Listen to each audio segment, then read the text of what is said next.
Magandang hapon! Update nga pala tayo sa presyo ng mga sigarilyo, guys. Ang mamahal na, sobrang taas na talaga ng presyo ng sigarilyo, no? Pero wala, kapag may bisyo talaga, ang hirap talaga lumabas, no? Kapag hindi mo talaga gugustuhin, ayan, hindi mo talaga maiiwasan yan. So ang presyo ng ating mga sigarilyo, ayan, ang sigarilyo ko nga lang pala, guys, na mabenta dito ay yung Fortune Green or Menthol, Marlboro Red, Marlboro Lights or puti, and Marlboro Blue. Itong Mighty Green and Camel. Ito yung mabenta sa akin sigarilyo. So, yung iba, hindi na ako bumili ng sigarilyo kasi nga hindi naman mabenta, na i-stock lang, sayang. So, ang presyo nga pala, guys, yung original price nito ng Marlboro Blue ay 1,760 ang isang rim. Ayan, same lang sila nung white na Marlboro. Ang Fortune naman, ang isang rim ay 1,660. And itong Marlboro Blue ay ganun din ang halaga niya. Same lang din siya nung Marlboro Red and White. 1,760 ang rim. Ang Mighty Green or Menthol na Mighty ay nagkakahalaga siya ng 1,640 ang rim. And itong Camel naman, ang isang rim niya ay 1,450.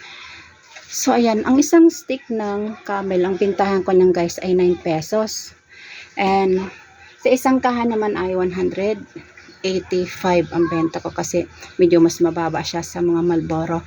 And yung Mighty Green naman, ang benta ko niyan, guys, sa ayan, sa isang pack.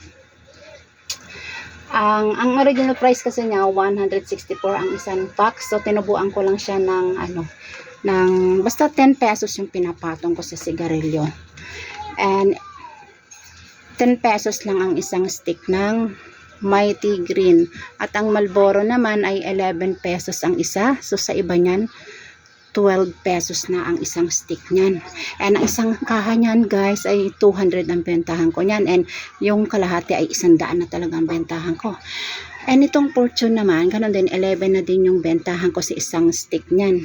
And ang isang kaha niya ay 200 and kung yung kalahati 100. Same lang din dito sa Marlboro Red and Lights, Marlboro or yung white. O diba? Ang mahal ng bisyo, no?